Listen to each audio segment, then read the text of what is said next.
नमस्कार मंडळी, आज रोहिणी होम किचनमध्ये दाखवणार आहे चण्याची भाजी। खूप वेगळ्या पद्धतीने बनवली आहे। कोणतेही वाटण न करता अगदी पटकन होईल ही भाजी। तर चला सुरुवात करूया आजच्या रेसिपीला। इथे मी अंदाजे 100 ग्रॅम चणे भिजत ठेवले होते।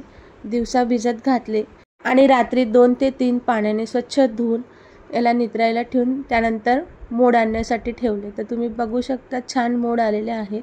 उन्हाळा आहे त्यामुळे पटकन मोड येतात। आता चणे वाफवून घेऊया। तर इथे मी सगळे चणे पुन्हा एकदा धुवून कुकर मध्ये टाकून यामध्ये एक छोटा तुकडा दालचिनीचा, 2 तेजपान, थोडीशी हळद आणि चवीनुसार मीठ आणि चणे शिजतील इतपत आपल्याला पाणी घालून घ्यायचं आहे।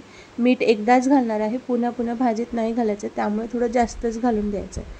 त्यानंतर इथे मी 2 मीडियम साइजचे कांदे घेतले, ते कटरने बारीक करून घेतले आणि त्याचमध्ये 2 मीडियम आकाराचे टोमॅटो घेतले, ते पण कटरमध्ये बारीक करून घ्यायचे।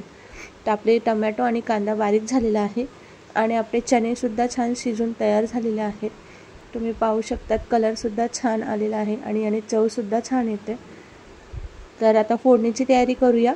इथे तेल गरम झाल्यानंतर जिरं आणि कांदे आणि टोमॅटोची जी बारीक पेस्ट केली ती टाकायची, थोडंसं हिंग टाकायचे, थोडंसं मीठ टाकून कांदा आणि टोमॅटोचा कच्चेपणा जाईपर्यंत आपल्याला शिजवून घ्यायचे।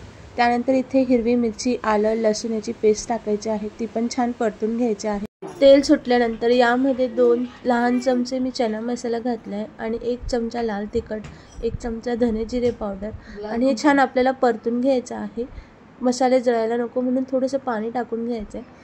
तेल सुटल्यानंतर यामध्ये थोडे चणे घ्यायचे आहेत आणि याला थोडे मॅश करून घ्यायचे पळीने, किंवा तुम्ही मिक्सरमध्ये सुद्धा फिरवून घेऊ शकता।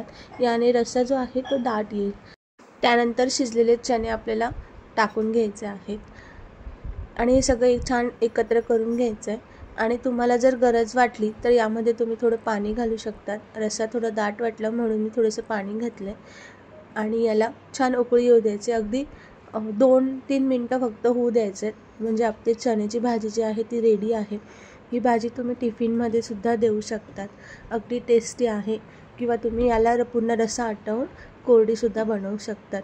तर कशी वाटली तुम्हाला आजची साधी, सोपी आणि पटकन होणारी रेसिपी कमेंट करून नक्की सांगा। चॅनलला सबस्क्राईब केलं नसेल तर लवकर सबस्क्राईब करा, बेल आयकॉनवर क्लिक करा। भेटूया पुन्हा नवीन रेसिपी सोबत, तोपर्यंत धन्यवाद।